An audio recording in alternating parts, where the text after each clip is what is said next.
Great Depression. Whilst understanding the causes of the crash are important, most questions tend to focus on the effects of the crash and the Great Depression. Now, do not confuse these two terms. The Wall Street crash was a specific event that caused a huge downturn in the US and world economy. The Great Depression was the period of time afterwards where people suffered from widespread unemployment and poverty and homelessness, similar to the recession of the last few years. The effects of the Depression were severe and cyclical. Banks recalled loans made to businesses, meaning they were either forced to make redundancies or couldn't afford the repayments and were declared bankrupt, meaning everyone in the company lost their jobs. As more and more people lost their jobs, they lost their income, meaning they couldn't afford to pay for products and services of other companies. These companies lost their customers, and with that their income, forcing them either to cut costs by making redundancies or becoming bankrupt also, adding to the unemployment. It is important when you explain this problem to explain each step rather than make a general statement like, the Great Depression meant more and more people lost their jobs. Now, whilst both are true, the last statement will not get you as many marks as it doesn't demonstrate your understanding of the topic to the examiner. In the countryside, farmers couldn't afford their mortgages and so they lost their land and with that their livelihood.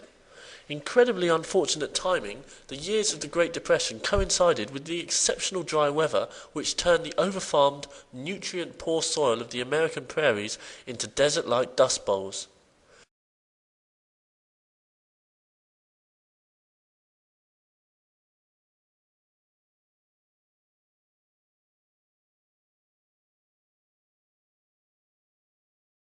Many people were forced to migrate to places such as California and Florida, as told in the fictional account The Grapes of Wrath.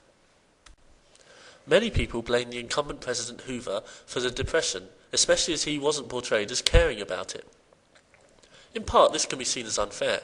Many would argue it was his bad luck to be president in 1929, and that the crash was always coming, and that his apparent lack of concern was an attempt to restore confidence in the market by claiming how everything would soon be better. However, it did not sit well with the voters. This can be most clearly demonstrated in the way his name was linked to aspects of the Depression. Hoovervilles were the nickname for the shanty towns that cropped up as a result of people losing their homes because they couldn't afford the mortgage or rent. The name Hoovervilles associated the president with the shanty towns, effectively placing the blame with him. Other examples include Hoover blankets, the newspapers under which the homeless slept, Hoover hogs, armadillos who were eaten as there was so little other food around, and Hoover carts, cars pulled by horses as the owners couldn't afford the petrol to run them. Discontent was at its height with the bonus army. This was an important example of the way people blamed Hoover, and was the closest the USA came to a revolution as had happened in Russia. Veterans of the First World War, heroes who had fought for their country, had been promised a pension to live on when they reached old age. The date set was 1945. However, the Depression was so bad, many ex-soldiers marched to the Capitol in Washington, D.C. to demand early payment of the pension. They camped outside the White House with their wives and children. Hoover called in the actual army, and the general in command, General MacArthur, chose to disperse the crowd using troops. And in the ensuing chaos, 2 babies died from the effects of tear gas. Whilst Hoover did not order the attack, he approved it later, and this was further proof to many of his cold-heartedness.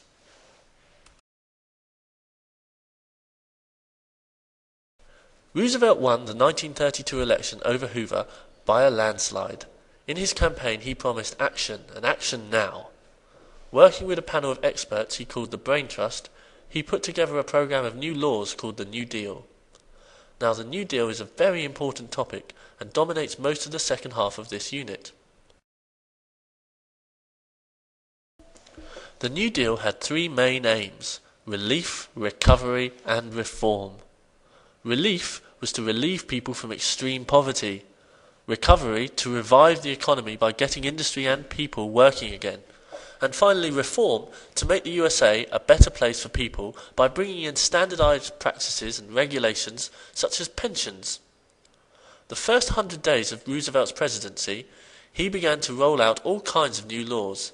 He closed down all the banks in the country and only reopened the ones he deemed likely to survive the Depression. This safeguarding of people's money helped to restore confidence.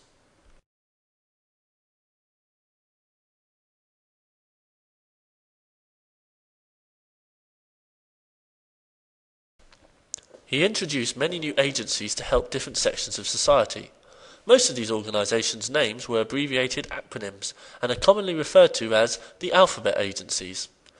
Don't try to memorise all of them, just 2 or 3, and be able to explain what they did and why. For example, the AAA paid farmers to produce less goods and thereby reduce the amount of produce available, meaning the price rose. This bizarre but successful strategy saw the culling, or killing, of millions of piglets. Throughout these early unstable years, Roosevelt was able to reassure the nation through speeches made on the radio, which were known as his fireside chats, where the president explained what he was doing and why. Millions tuned in to listen to them.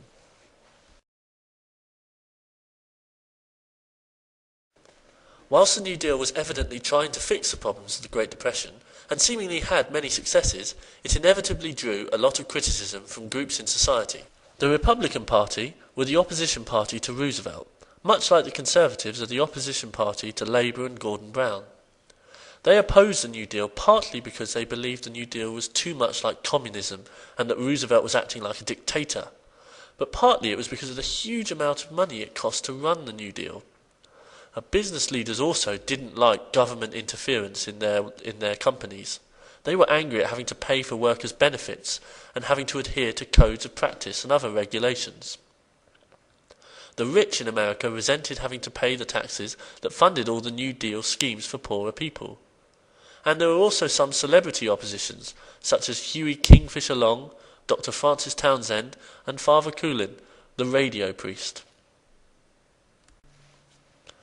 But the most ardent opposition came from the Supreme Court. This is where the questions will mostly focus. The role of the Supreme Court was to make sure laws passed were constitutional, that is, they agreed with the Constitution of the United States.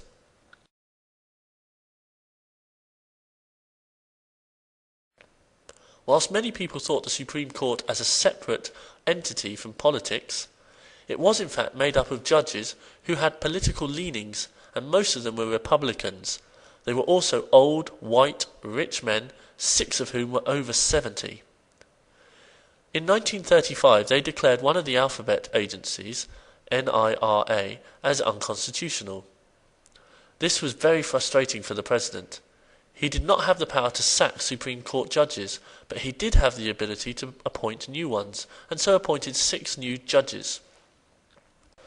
By doing this, he was able to have the NIRA accepted as constitutional, but he lost a lot of popularity from people who were concerned that he was trying to behave like a dictator, similar to Hitler or to Stalin, because of the way he had made the Supreme Court change their mind.